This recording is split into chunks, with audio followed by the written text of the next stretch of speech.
నమస్తే. ఇన్నాళ్ళు నన్ను సపోర్ట్ చేస్తూ, ఎంకరేజ్ చేస్తూ మీ ప్రేమని నాకు అందిస్తున్న ప్రతి ఒక్కరికి కృతజ్ఞతలు. అలాగే ఈ వీడియో కూడా ఖచ్చితంగా మీకు ఉపయోగపడుతుంది. లైక్, షేర్ అండ్ సబ్స్క్రైబ్ చేసి మీ సపోర్ట్‌ని నాకు అందించండి. అలాగే ఈ వీడియో పట్ల మీకున్న అభిప్రాయాన్ని కామెంట్ సెక్షన్‌లో కామెంట్ చేసి తెలియజేయండి. ఇప్పుడు వీడియోని చూద్దాం. నమస్తే, వెల్కమ్ టు అవర్ ఛానల్. నేను పద్మిని. ప్రస్తుతం పాటు ప్రముఖ ఆధ్యాత్మికవేత్త, వాస్తు జ్యోతిష పండితులు, లలిత ఉపాసకులు, వాస్తు జ్యోతిష శిక్షణ నిపుణులు బ్రహ్మశ్రీ నానాజీ పట్నాయక్ గారు మనతో పాటు ఉన్నారు. మాట్లాడదాం. సార్ నమస్తే. సార్ శ్రీమాత్రే నమః. సార్, ఇంతింతై వటుడింతై నభోబీదిపైనంతై అన్నది మనం వామనావతారంలో మనం చూస్తాము. ఆయన ఎదిగినటువంటి తీరు, ఆ వామనావతారాన్ని వింటూ ఉంటే చాలా సంతోషం అనిపిస్తుంది. అలాగే వామనావతారాన్ని విన్న వాళ్ళకి పితృదోషాలు కూడా నివృత్తి అవుతాయి అనేది భాగవతం చెబుతుంది. అయితే ఇవాళ నేను మిమ్మల్ని అడగదలుచుకున్నటువంటి ప్రశ్న, జీవితంలో అంతకంతకి అంచెలంచెలుగా ఎదగాలి డెఫినెట్ గా ఎవరైనా అనుకుంటారు కదా, ఇక్కడ నుంచి ఇంకొంచెం బెటర్ పొజిషన్ కి వెళ్ళాలి అని చెప్పి. అలా మంచి పొజిషన్ కు వెళ్ళేటటువంటి రెమెడీస్ ఏమైనా ఉంటాయా రెగ్యులర్ గా చేసుకునేవి? దాంతో పాటు నిత్య దైనందిన జీవితంలో ఇలా మనం నిజంగానే మన జీవితంలో ఎదగాలి అనుకున్నప్పుడు మనం ఏం మార్చుకోవాలి, వ్యక్తిత్వంలో ఏం మార్చుకోవాలి, బిహేవియర్ చేంజెస్ ఏం ఉండాలి అనేది కూడా ఒకసారి చెప్పండి సార్. అంటే ప్రాక్టికల్ గా, స్పిరిచువల్ గా రెండు. తప్పకుండా అమ్మా. మీరు మీ క్వశ్చన్ లోనే ఒక అద్భుతం ఉంది. ఎందుకంటే అంచెలంచెలుగా ఎదగాలి అన్నారు చూసారా, అది నిజంగా అంచెలంచెలుగానే ఎదుగుతాడు మనిషి. ఎవరో ఎక్కడో ఒక 10 కోట్ల మందిలో ఒకరికి సడన్ గా ఏదో లాటరీ తగులుతుంది, కానీ నిజంగా మాత్రం అంచెలంచెలుగానే ఎదుగుతాడు. అది స్టేబుల్ గా కూడా ఉంటుంది. అది ట్రూ. అది దాని వాల్యూ కూడా తెలుస్తుంది. అసలు అది నిజమనే దాన్ని పక్కన పెట్టేసి నేను రాత్రి లాటరీ కొట్టాలనుకుంటారు. అది ఎప్పటికో ఎవరికో ఒకరికి జరిగేది. ఇది కోట్లో ఒకరికో 10 కోట్ల మందిలో ఒకరికి జరిగేది. నిలబడటం కూడా అదంతా నిలబడుతుందంటే కష్టమే. ప్రశ్నార్థమే. అది ఎలా వస్తుందో అలా పోతుంది. సమ్ టైమ్స్ అందరికీ అలా అని పోవాలంటలేదు. అది అయితే ఫస్ట్ ఆఫ్ ఆల్ అసలు ఎందుకు ఎదుగుతారు మనిషి, ఎందుకు ఎదగలేకపోతాడు, ఎందుకు ఎన్ని పూజలు చేస్తున్నా అక్కడే ఆగిపోతాడు అంటే దీనికి చాలా కారణాలు ఉన్నాయి. ఫస్ట్ నేను మీకు అంటే ఈ ప్రయాణంలో ఒక 1,00,000 మందిలో ఒకరిద్దరు ఎన్ని ప్రయత్నాలు చేస్తున్నా ఆగిపోతారు. దానికి అసలైన కారణం ఫస్ట్ మనం తెలుసుకోవాలి. చాలా మంది అడుగుతుంటారు నన్ను, ఏమండి అందరికీ రిజల్ట్స్ వస్తున్నాయి, నాకెందుకు రావట్లేదు, నేను ఎందుకు ఎదగలేకపోతున్నాను అన్నప్పుడు వాళ్ళు చేసే కొన్ని తప్పులు ఉంటాయి. ఒక్కొక్కసారి మనం ఎంత శ్రద్ధాభక్తులతో చేస్తున్నా సరే మనకి ఎందుకు రిజల్ట్ రాదు అంటే చెప్తాను చూడండి. ఇప్పుడు ఒక చంటి పిల్లడు ఉన్నాడు. మీరు నర్సరీ, ఎల్కేజీ టైంలో పిల్లల్ని తీసుకెళ్ళినప్పుడు ఎంత ఏడుస్తారు మీరు చూసారు. నేను వెళ్ళను, నేను పోను. కానీ అమ్మ ఏం చేస్తుంది, అరే వీడు ఇంత ఏడుస్తున్నాడు అని ఇంట్లో ఏం కూర్చోబెట్టదు, తీసుకుపోయి స్కూల్లో పడేసి వస్తుంది. మళ్ళీ మధ్యాహ్నం పోయి తెచ్చుకుంటుంది, మళ్ళీ నెక్స్ట్ డే రిపీట్ సేమ్. అది ఏమంటే అంత ఏడుస్తుంటే అమ్మ ఇంత దుర్మార్గంగా ఎందుకు తీసుకెళ్తుంది అంటాడా అన్నాడు. అమ్మ కూడా అనుకోదు. అమ్మ కూడా అనుకోదు. మనం అంతేనా అంటే ఏమంటే మనకి ఒక్కొక్కసారి ఏమొద్దంటే అమ్మ, మనం చేసే పూజాది విధానాల్లో కొన్ని తప్పిదాలు చేస్తూ ఉంటాం. అంటే ఎలా అంటే చెప్తా చూడండి. ఒక పూజ చేసాం, ఇంత పుణ్యం అని ఉంటుంది. 100 రూపీస్ అనే పుణ్యం వచ్చింది అనుకోండి. ఫర్ ఎగ్జాంపుల్ చెప్తాను. ఒక 100 రూపాయలు అనే పుణ్యం వచ్చింది. మనం పొద్దున్నే లేసి ఏం చేస్తామంటే స్నానం చేయకుండా చీపురు ముట్టుకుంటాం. అక్కడ 40 రూపాయలు కట్ అయిపోద్ది. 40 ఏకంగా. శక్తి దేవత కదా. మనం ముట్టుకోం కదా సార్, పని మనుషులు కూడా ముట్టుకుంటుంటారు. అప్పుడు ఏదైనా ముట్టుకున్నా, మన ఇంట్లో చీపురు ముట్టుకున్నా అయిపోయింది. అక్కడ 30 రూపాయలు 40 రూపాయలు ఖర్చు అయిపోయింది. స్నానం చేయకుండా పొయ్యి దగ్గరికి వెళ్ళాడు, ఇక్కడ 30-40 రూపాయలు ఖర్చు అయిపోయింది. ఇంకేముంది బ్యాలెన్స్ సార్? ఏమీ లేదు. పూజ చేసేటప్పుడు ఒకరి మీద చిరాకు పడ్డాం, అక్కడ 30-40 రూపాయలు ఖర్చు అయిపోయింది. లాస్ట్ కి మైనస్ అవుతుందా మనది? అది అంటే ఏంటి, ఇన్ని పూజలు చేసిన ఎందుకు రిజల్ట్ రావట్లేదు అంటే బికాస్ ఆఫ్ పూజ చేసినటువంటి పుణ్యాన్ని మేము ఇంకో రూపంలో తప్పిదాలు చేసి ఖర్చు చేసుకుంటున్నాం. ఏమంటే నేను ఏ తప్పిదాలు చేయట్లేదు, కానీ నేను పూజ చేస్తున్నాను, ఎందుకు రిజల్ట్ రావట్లేదు అంటే మహాభక్తుడు అనుకునేవాడికి అమ్మవారు రిజల్ట్ ఇవ్వదు అని చెప్తాను. ఎందుకో చెప్తా చూడండి. అమ్మవారికి తెలుసు వీడిని ఇక్కడ నుంచి వదిలేసి ఇంకో 100 జన్మలు ఎత్తాలి, ఈ 100 జన్మలు ఎత్తనివ్వకుండా ఈ జన్మలో వీడికి కంప్లీట్ చేయించేస్తా అనుకుంటారు. అది కరుణ. అంటే అమ్మవారు అనుకునేది, వీడు నా మహాభక్తుడు, వీడు నా దగ్గరికి రావాలి, వీడు మళ్ళీ ఇంకో 100-1000 జన్మలు ఎత్తాల్సిన అవసరం లేదు, కాబట్టి ఈ జన్మలోనే మొత్తం క్లియర్ చేసేద్దాం. ఇది అర్థం చేసుకోవాలి సార్ ముందు. ఇది చాలా లోతైన విషయం. డెప్త్ గా డెఫినెట్లీ దీన్ని అర్థం చేసుకునేంత ఓపిక కూడా ఉండదు సార్. నేను అసలు మొత్తానికే దూరం అవుతారేమో అమ్మవారికి. అప్పుడు ఒకటేంటంటే అమ్మ, భగవంతుల్లో కంప్లీట్ గా వెళ్ళిపోతే, శరణాగతి చెందితే వాడికి ఇంకే కోరికలు ఉండవు. అప్పుడే చేస్తుంది, ప్రతిసారి చేయదు. కామన్ గా ఏంటంటే నువ్వు కోరిన కోరిక అమ్మవారు ఇస్తూనే ఉంటుంది. అదేంటి నీ కోరిక తీర్చి తర్వాత మోక్షాన్ని ఇస్తుంది. అమ్మవారికి ఉన్న గొప్పతనం ఏంటంటే, అమ్మ నాకు ఒక కారు కావాలి ఇస్తుంది, అమ్మ నాకు ఇల్లు కావాలి ఇస్తుంది, మంచి భార్య లేదా మంచి భర్త పిల్లలు కావాలి ఇస్తుంది, ఏముంటుంది ఇస్తుంటుంది.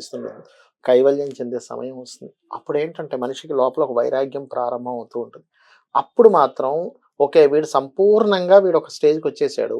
అక్కడి నుంచి మాత్రం అతను చేసే పూజలు అన్నీ కూడా దేనికి ఉపయోగపడతాయి అంటే పూర్వజన్మల్లో చేసుకున్నటువంటి కర్మల్ని తగ్గించడానికి ఉపయోగపడతాయి, కోరికలు నెరవేరడానికి కాదు. అప్పుడు ఏం చేస్తుంది, ఓహో ఓకే ఇంకా వీడు నా లోకానికి రావాలి కాబట్టి వీడికి ఇంకా జన్మలు వద్దు, వీడి లోపలికి తీసుకెళ్దాం అనేటువంటి దాంతో తీసుకెళ్తుంది. అది మనం గుర్తుపట్టగలగాలి. ఇక అంచెలంచెల దగ్గరికి వద్దాం, ఎందుకంటే ఇది తెలియకుండా అక్కడికి వెళ్తే సబ్జెక్ట్ అర్థం కాదు. Correct sir. అంచెలంచెలు అనేటువంటిది ఏంటంటే అమ్మ, ఫస్ట్ మనకి జాతక చక్రంలో మనము అంచెలంచెలుగా ఎదగాలి అంటే ఏ రూపంలో నువ్వు ఎదుగుతావు అనేటువంటిది ఒక లెక్క ఉంటుంది. ఎదగడం అంటే ఏంటి, సర్వసాధారణంగా ఫస్ట్ మనీ, అంతే, పేరు ప్రఖ్యాతులు, ఆరోగ్యంగా ఉండడం, పెళ్లి పిల్లలు ఇవి అంతే కదా. అంతే రైట్. ఫస్ట్ నీకు మనీ వచ్చేటువంటి సోర్స్ ఎందులో ఉందనేది ఫస్ట్ నీ second lord, 11th lord, 5th lord వీటి కాంబినేషన్ చూసుకోవాలి. అంటే నీకు లాభం ఎందులో వస్తుంది, డబ్బులు ఎక్కడ వస్తున్నాయి. మనం ఏం చేస్తున్నాము, రాంగ్ రూట్లో వెళ్తున్నాం. ఇక నీకు చక్కగా స్కూల్ పెడితే డబ్బులు వస్తాయని అనుకుంటే తీసుకెళ్లి హోటల్ పెడుతున్నాడు, లేదా హోటల్ పెడితే డబ్బులు వస్తాయని ఉంటే తీసుకెళ్లి ఇంకోటి సినిమా హాల్ కడుతున్నాడు. అయ్యో అన్ని రివర్స్ అవుతున్నాయి. అది తెలిసేసరికి సమయం అయిపోద్ది. అక్కడ మెయిన్ ఒకటి మిస్టేక్ జరుగుతుంది. రెండవది ఏంటంటే ఆ దశ రాలేదు ఒక్కోసారి, అంటే ఈ దశలో వచ్చే యోగం లేదు, ఆ దశలో మొత్తం పోరాడతాడు, నెక్స్ట్ దశలో వచ్చే ఛాన్స్ ఉంటుంది, అప్పుడు పైకి వస్తాడు. జ్యోతిష్ శాస్త్రం మనకి ఎందుకుందంటే నువ్వు అంచెలంచెలుగా ఎదగడానికి నీకు ఏ రూట్లో డబ్బులు వస్తాయి, ఏ రూట్లో నీకు పేరు వస్తుంది, ఏ రూట్లో నువ్వు శ్రమ పడుతున్నటువంటి శ్రమకి లాభం వస్తుంది అనేటువంటిది ఉంటుంది. అది తెలుసుకోకుండా మనం రూట్లోకి వెళ్ళడం తప్పు. సరే ఏమండి ఇవన్నీ నాకు తెలియదు, మా డేట్ ఆఫ్ బర్త్ రాయలేదు, అప్పుడు అమ్మవారినో నీకు ఇష్టమైనటువంటి వెంకటేశ్వర స్వామినో లేకపోతే విష్ణువునో అదే మన శివుణ్ణో గట్టిగా పట్టుకో, స్వామి నువ్వు తప్ప నాకు ఒకటి తెలియదు. శరణాగతి అంటారు. చాలా మంది ఏమనుకుంటారంటే శరణాగతి అంటే ఏ కష్టం వచ్చినా భగవంతుడే అనుకుంటారు. కాదు, ఏ కష్టం వచ్చినా భగవంతుడు అనడం కాదు శరణాగతి అంటే. కష్టము సుఖము నాకు ఇవేమీ తెలియవు, నీవు తప్ప అన్యము తెలియదు అనుకోవడం శరణాగతి. నీవు తప్ప అన్యం నాకు ఇంకోటి తెలియదు, నువ్వే అని అనుకోవడం శరణాగతి. అక్కడికి వెళ్ళిపోగలిగితే ఆయనే చూపిస్తాడు, అమ్మవారే చూపిస్తుంది, నాన్న నువ్వు ఇక్కడికి వెళ్ళు. నీకు ఒక రోజు ఒక దగ్గరికి వెళ్ళి అన్నం తినలేదనుకుంటే ఎలా వెళ్ళిపోవాలంటే, ఎంత డీప్గా వెళ్ళాలంటే, ఓహో ఈ రోజు నాకు అమ్మవారు అన్నం తినకూడదు అనుకుంటుంది, నేను తినకూడదు అనుకోవాలంతే. అంత యాక్సెప్టెన్సీ ఉండాలి. ఓ దగ్గరికి వెళ్ళాం, ఓ దగ్గరికి వెళ్ళి ఒక అవమానం పడ్డాం, నన్ను అమ్మవారు ఈ అవమాన రూపంలో నా కర్మను తొలగించింది. ఓ దగ్గరికి వెళ్తే ఒక మంచి పేరు వచ్చింది, అమ్మవారు నాకు ఈ రోజు ఈ మంచి పేరు ఇచ్చింది. నాకు ప్రతిదీ అమ్మవారే. ఓహో ఒక బాధ కలిగితే ఈ రూపంలో తీసేసింది, కింద పడిపోయావు దెబ్బ తగిలింది, అమ్మవారు పెద్ద దెబ్బ ఏదో తగలాల్సి చిన్న దెబ్బతో పోగొట్టింది. ఇలా గనక నువ్వు వెళ్ళగలిగితే ఆవిడే చూసుకుంటుంది. ప్రతిదీ అమ్మవారు అమ్మవారు అమ్మవారు అనుకుంటూ వెళ్తూ ఉంటే మొత్తం ఏం చేస్తుందంటే ఈ జన్మలోనే మొత్తం క్లియర్ చేసేస్తుంది. రైట్ సార్, డెఫినెట్లీ అలాంటి శరణాగతి చేసుకుంటూ ముందుకు వెళ్ళాలి. ఇంకాస్త ఇన్నోసెంట్ గా ఉన్న వాళ్ళకి అర్థం కాదు సార్ ఇది కూడా.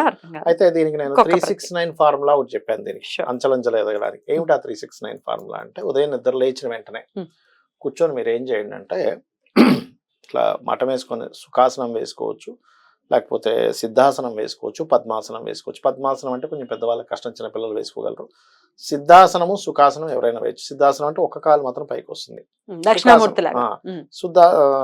మామూలుగా సుఖాసనం నార్మల్ గా మఠం వేసుకుంటాం. కూర్చొని మూలాధార చక్రం మీద ధ్యాస పెట్టి ఓం గం గణాధిపతయే నమః అనుకోండి 3 సార్లు. 3 సార్లు అనుకోండి. చెప్తాను పొద్దున్న నిద్ర లేచిన వెంటనే. దాని తర్వాత 3 అది, దాని తర్వాత 6 ఓం స్కందాయ నమః అని ఒక 6 సార్లు అనుకోండి. అప్పుడు మూలాధారం మీద చక్రం మీద మీరు పెట్టక్కర్లే, ఓం స్కందాయ నమః, ఓం స్కందాయ నమః మీరు ఉచ్చరించేటప్పుడు మీ నోట్లో మనసులో అనుకోండి. ఆ శబ్దాన్ని చాలా జాగ్రత్తగా అనుకోండి. 6 సార్లే కదా, కాన్సంట్రేట్ చేద్దాం. తర్వాత 9 సార్లు ఓం నమో వెంకటేశాయ చేసుకోవచ్చు. ఇది రాత్రా సార్? రాత్రి కాదు, పొద్దున్నే 9 సార్లు. ఇలాగా రోజుకు 3 సార్లు చేయాలి, పొద్దున్న, మధ్యాహ్నం, సాయంత్రం. సో 369 మార్నింగ్, 369 ఈవినింగ్, అదే మధ్యాహ్నం, రాత్రి. మీరు ఇది చెయ్యండి. ఇప్పటికి ఇది నేను ఎంతో మంది, కొన్ని వందల వేల మంది సార్ నా జీవితం మారింది. నాకు ఫస్ట్ డబ్బుల కంటే ఫస్ట్ మనశ్శాంతి వచ్చింది, నాకేదో తెలియని కాన్ఫిడెన్స్ వచ్చింది అనేటువంటి దీన్ని 3 సార్లు కనుక ఈ 369 ఫార్ములా కనుక చెయ్యగలిగితే 100% గణపతి ఏంటమ్మా ఆటంకాలు, నువ్వు అంచలంచలు ఎదగాలంటే ఫస్ట్ మీకు ఆటంకం ఉండకూడదు. నెక్స్ట్ ఏంటి శక్తి, నెక్స్ట్ ఏంటి వెంకటేశ్వర స్వామి. ఖచ్చితంగా మీకు క్లియర్ అవుతుంది మీ సమస్య. బ్యూటిఫుల్, చాలా అద్భుతంగా వివరించారు సార్. ప్రాక్టికల్ గా ఏం చెయ్యొచ్చు, Yeah. ఇంకాస్త కృతజ్ఞతలు. ఇది డెఫినెట్ గా మీకు ఉపయోగపడాలి. అంచెలంచెలుగా మీరు ప్రతి ఒక్కరి మీ జీవితాల్లో మీరు ముందుకు వెళ్ళాలి అని మనస్ఫూర్తిగా కోరుకుంటూ కృతజ్ఞతలు సార్. నమస్తే. శ్రీమాత్రే నమః.